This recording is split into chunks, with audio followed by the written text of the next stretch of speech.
Jordan, Vice President of Innovation at Mastercard. It's always a pleasure to talk to you. You know, we've had a chat before. Thanks for joining us here at Leap 2023 in Riyadh. Can we start by getting your thoughts on Leap and what you're expecting to kind of achieve here? Sure. Well, number one, we're absolutely astounded at the size of Leap.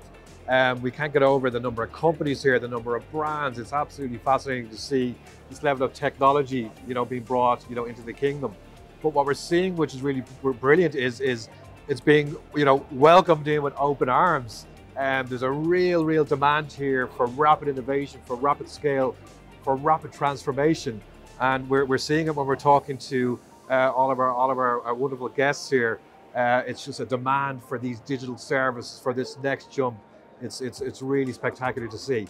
And Saudi Arabia, Kingdom of Saudi Arabia, must be an exciting region for Mastercard. What are you doing here in the kingdom these days? Sure, it's really exciting. I mean, we're very excited to see the 2030 vision and the opportunities that is going to present, not only to our organization but to our partners and to our clients in the kingdom.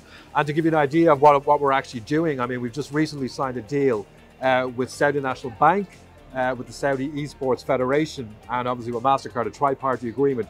And we're going to reimagine frictionless commerce, gamification, metaverse worlds, digital tokenization. We potentially could be looking at standing up, country-level digital assets, which is going to be really interesting, because we're seeing a demand, at government level to start moving rapidly towards digitization, where value exchanges between the physical and the real world are going to happen in real time. But when we look around in Riyadh, and even when we're on the ground in Jeddah, the rate of change is happening so fast. Every time we come back to the kingdom, something else has happened, something else has changed. Actually, Ronaldo has been signed since the last time we were here.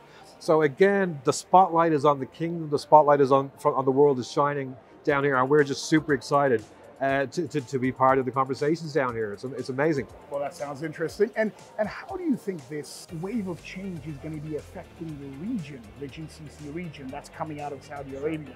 When we look across this region, we've got, number one, a very young demographic. When we start looking at gamers, for example, across the region, so across the Middle East and into maybe just Northern Africa, just touching off the top, 350 million gamers across that region. And the demand into metaverse and into digitization is being driven by these Gen Zers, this gamer culture, which is essentially going to take across and take over many different verticals. This is where the demand is. But the average age is 27 years old, and it's predominantly female gamers who are driving this change. So we've got a very young audience who are rapidly moving into engaged experiences, because when we look at, say, console gaming today is 4K resolution, 120 frames a second, 120 hertz.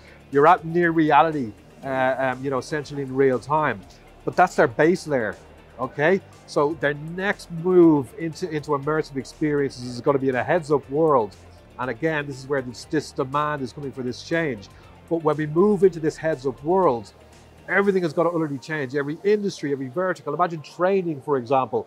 You will be able to summon, a ChatGPT 3 enabled avatar that's going to provide you with bespoke training for whatever endpoint you're working on, for example. So if I'm standing, working to create something on an airline or a plane maintenance or whatever else, I can have a trainer standing there doing this. Now, what means is time and location become fluid, and then skills become fluid on top of that.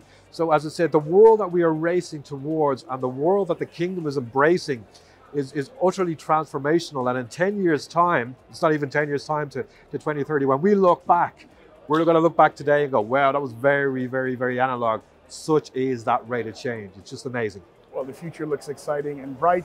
Keith Jordan, thank you very much indeed for joining us here at Economy Middle East.